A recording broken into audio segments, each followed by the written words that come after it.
इस पैराग्राफ से रिलेटेड एक क्वेश्चन है कि लेखिका को देखकर की हक्का बक्का क्यों रह गया था, क्योंकि वो अभी हादसे से निकली थी। उसके बाद भी उसने कैब में पहुंच के अगले दिन की सारी तैयारियां करी, साथ में खाना बनाया, कुकिंग गैस ली, ऑक्सीजन ली, पानी गर्म किया, चाय बनाई। तो ये सब देख के कौन हैरान था? तो इससे रिलेटेड आपका एक क्वेश्चन भी है, ये भी CBSE में आया हुआ है। तो आप वीडियो को बड़े ध्यान से देखना, आपको मैं काफ़ी क्वेश्चन साथ साथ ही करवा दूँगी। नेक्स्ट पैराग्राफ देखिए। दोपहर बाद मैंने अपने दल के दूसरे सदस्यों की मदद करने और अपने एक थर्मस को जूस से और दूसरे को गर्म चाय से भरने के लिए नीचे जाने का निश्चय किया। उसके बाद भी देखो, इतना होने के बाद भी लेखिका ने हार नहीं मानी। उसने इतनी सारी तैयारी करी, उसके बाद थर्मस में जूस भरा, चाय गर्म की। फिर मैंने बर्फीली हवा में ही तंबू से बाहर कदम रखा। जैसे ही मैं कैंप क्षेत्र से बाहर आ रही थी, मेरी मुलाकात किससे हुई? मीनू से हुई। की और जय अभी कुछ पीछे थे। मुझे जय जनेवा स्पर की चोटी के ठीक नीचे मिला। उसने कृतज्ञतापूर्वक चाय वगैरह पी, लेकिन मुझे और आगे जाने से रोकने की कोशिश की। उसने चाय तो पी, लेकिन उसने क्या किया? कृतज्ञतापूर्वक मतलब उपकार मानते हुए, ठीक है, कि हाँ ये हमारे लिए बहुत अच्छा कर रही है। तो उसने उपकार मांगते हुए आगे जाने से मुझे रोका कि ये हमारे साथ अच्छा करी, तो इसको आगे की बता दो कि आगे खतरा है। मगर मुझे की से भी मिलना था। थोड़ा सा और आगे नीचे उतरने पर मैंने की को देखा। किसको देखा? की को। वह मुझे देखकर हक्का बक्का रह गया। आ गया नहीं ये? तो इसी से रिलेटेड एक क्वेश्चन है कि हक्का बक्का क्यों रह गया, कि अभी तो हादसा हुआ था, उसके बाद इसने इतने सारे काम किए। तो उससे रिलेटेड आप इसको पॉइंट्स में लिख लेना। नेक्स्ट देखिए। तुमने इतनी बड़ी जोखिम क्यों ली बिचेंद्री? मैंने उसे दृढ़तापूर्वक कहा। कैसे कहा? दृढ़तापूर्वक कहा। दृढ़तापूर्वक मतलब बहुत कठोर ढंग से कहा। मैं भी औरों की तरह एक पर्वतारोही हूँ। पर्वतारोही जो पर्वत पे चढ़ते हैं, इसलिए इस दल में आई हूँ। शारीरिक रूप से मैं ठीक हूँ, इसलिए मुझे अपने दल के सदस्यों की मदद क्यों नहीं करनी चाहिए? कि ठीक है हादसा हुआ, लेकिन मैं ठीक हूँ, इसलिए मुझे दूसरों की मदद करनी चाहिए। ये कौन कह रहा था? बचेंद्री पाल। की हंसा और उसने पेय पदार्थ से प्यास बुझाई, लेकिन उसने मुझे अपना किट ले जाने नहीं दिया। आगे देखिए। थोड़ी देर बाद क्या हुआ? थोड़ी देर बाद साउथ कोल कैंप से लहाटू और बिस्सा हमें मिलने नीचे उतर आए और हम सब साउथ कोल पर जैसी भी सुरक्षा और आराम की जगह उपलब्ध थी उस पर लौट आए। साउथ कोल पृथ्वी पर बहुत अधिक कठोर जगह के नाम से प्रसिद्ध है। साउथ पोल कैसा है? बहुत अधिक कठोर है। पृथ्वी की सबसे कठोर जगह कौन सी है? South Col. अगले दिन मैं सुबह 4 बजे उठ गई। कितने बजे उठी? 4 बजे। बर्फ़ पिघलाया और चाय बनाई। कुछ बिस्किट और आधी चॉकलेट का हल्का नाश्ता करने के बाद मैं लगभग 5:30 बजे अपने तंबू से निकल पड़ी।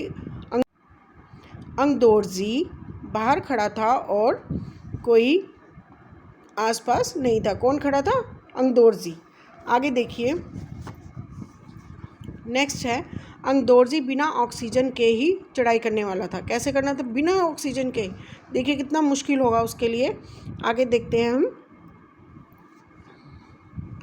लेकिन इसके कारण उसके पैर ठंडे पड़ जाते थे, इसलिए वह ऊंचाई पर लंबे समय तक खुले में और रात्रि में शिखर कैंप पर नहीं जाना चाहता था। क्योंकि उसके रात को उसके पैर जो थे ठंडे हो जाते थे। ठंडे हो जाए मतलब वीक हो जाता था वो। जब ठंडे हो जाएंगे तो वो चल भी नहीं पाएगा। इसलिए उसे या तो उसी दिन चोटी तक चढ़कर साउथ कोल पर वापस आ जाना था, अथवा अपने प्रयास को छोड़ देना। या तो उसी दिन करता, नहीं तो वो छोड़ देता। नेक्स्ट देखिए। वह तुरंत ही चढ़ाई शुरू करना चाहता था और उसने मुझसे पूछा, क्या मैं उसके साथ जाना चाहूँगी? एक ही दिन में साउथ कोल से चोटी तक जाना और वापस आना बहुत कठिन और श्रम साध्य होगा। मतलब बहुत मुश्किल था ये कार्य। इसके अलावा यदि अंगदोर्जी के पैर ठंडे पड़ गए तो उसके लौट कर आने का भी जोखिम था, कि अगर ऐसा कुछ हुआ, उसके पैर ठंडे हो गए, फिर क्या होगा। मुझे फिर भी अंगदोर्जी पर विश्वास था और साथ में आरोहण की क्षमता और कर्मठता के बारे में भी आश्वस्त थी। अन्य कोई भी व्यक्ति इस समय साथ चलने के लिए तैयार नहीं था। इसमें श्रम साध्य का मीनिंग है परिश्रम से किया जाने वाला, ठीक है। और कर्मठता का मीनिंग है कर्मशीलता, कर्म से मतलब जो बहुत मेहनत वाला काम हो गया। आश्वस्त का मीनिंग हो गया आशा से भरपूर, कि भरोसा रखा हुआ था कि हाँ नहीं उसके साथ जाऊंगी तो ठीक ही रहेगा। नेक्स्ट देखिए, सुबह 6:20 पर जब अंगदोर्जी और मैं साउथ कोल से बाहर आ निकले तो दिन ऊपर चढ़ आया था। हल्की हल्की हवा चल रही थी, लेकिन ठंड भी बहुत अधिक थी। मैं अपने आरोही उपस्कर में काफ़ी सुरक्षित और गर्म थी। हमने बगैर रस्सी के ही चढ़ाई की। अंगदोर्जी एक निश्चित गति से ऊपर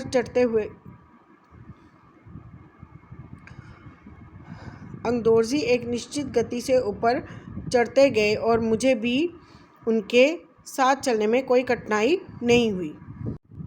नेक्स्ट देखिए, जमे हुए बर्फ़ की सीधी व ढलाऊ चट्टानें। ढलाऊ मीन्स जो नीचे की तरफ ढलान होती है, ढलाऊ चट्टान की, ऐसे फिसल जाएंगे गिर जाएंगे। पहाड़ी इलाका तो ऐसे ही होता है। ढलाऊ चट्टानें इतनी सख्त और बुरी बुरी थी मानो शीशे की चादरें बिछी हों। हमें बर्फ़ काटने के फावड़े का इस्तेमाल करना ही पड़ा और मुझे इतनी सख्ती से फावड़ा चलाना पड़ा जिससे कि उस जमे हुए बर्फ़ की धरती को फावड़े के दांते काट सके। मैंने उस खतरनाक स्थलों पर हर कदम अच्छी तरह सोच समझ कर उठाया। देखिए कितनी खतरनाक जगह थी, फिर भी वो हिम्मत नहीं हार रही और चलती गई। नेक्स्ट देखिए, 2 घंटे से कम समय में ही हम शिखर कैंप पर पहुंच गए। 2 घंटे से भी कम टाइम लगा। अंगदोर्जी ने पीछे मुड़कर देखा और मुझसे कहा कि क्या मैं थक गई हूँ। मैंने जवाब दिया नहीं, जिसे सुनकर वे बहुत अधिक आश्चर्यचकित यानी बहुत हैरान हुए और आनंदित हुए, खुश भी हुए। उन्होंने कहा कि पहले वाले दल ने शिखर कैंप पर पहुंचने में 4 घंटे लगाए थे। हम कितने घंटे में पहुंचे? 2 घंटे में। और हमसे पहले वो 4 घंटे में, उससे पहले वाला जो बैच था 4 घंटे में गया। और यदि हम इसी गति से चलते रहे तो हम शिखर पर दोपहर 1 बजे तक पहुंच जाएंगे। कितने बजे तक पहुंच जाएंगे? 1 बजे तक। नेक्स्ट देखिए, लाहाटू हमारे पीछे पीछे आ रहा था और जब हम दक्षिणी शिखर के नीचे आराम कर रहे थे वह हमारे पास पहुंच गया। थोड़ी थोड़ी चाय पीने के बाद हमने फिर चढ़ाई शुरू की। लाहाटू एक नायलॉन की रस्सी लाया था, इसलिए अंगदोर्जी और मैं रस्सी के सहारे चढ़े, जबकि लाहाटू एक हाथ से रस्सी पकड़े हुए बीच में चला।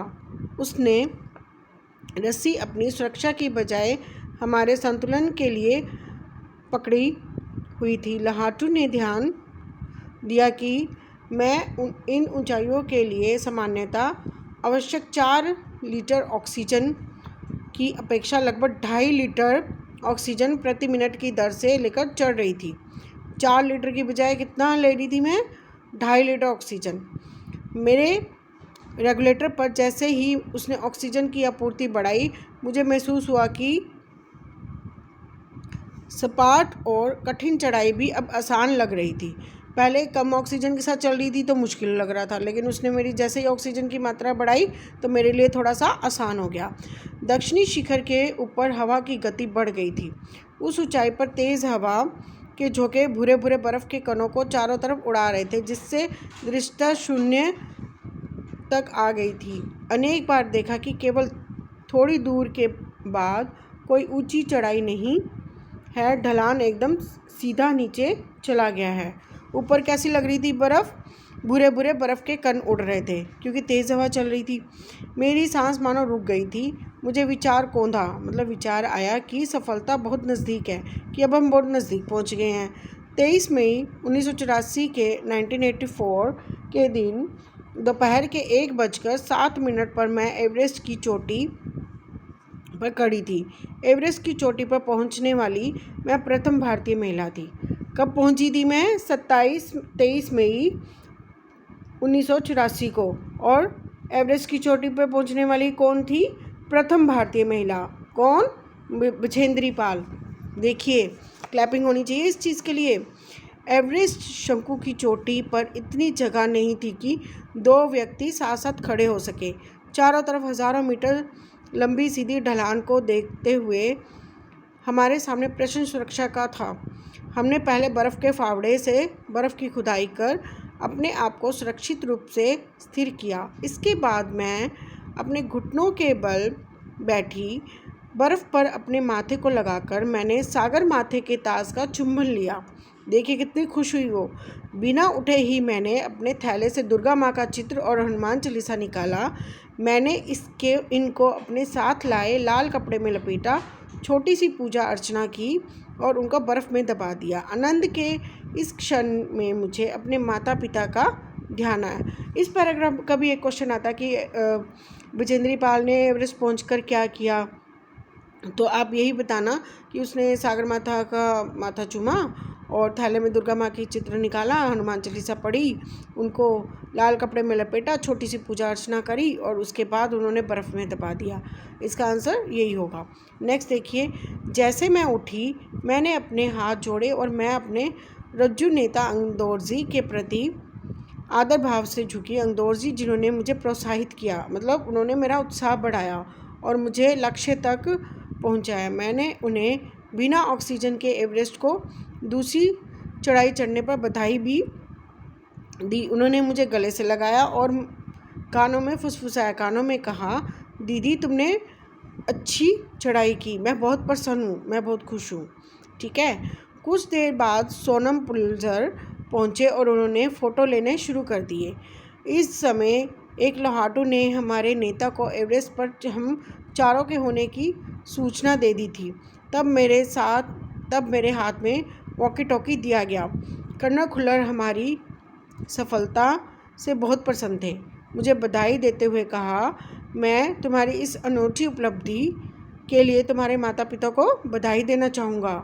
वे बोले कि इस देश को तुम पर गर्व है, यानी कि नाज है, और अब तुम ऐसे संसार में वापस जाओगी जो तुम्हारे अपने पीछे छोड़े हुए संसार से एकदम भिन्न होगा।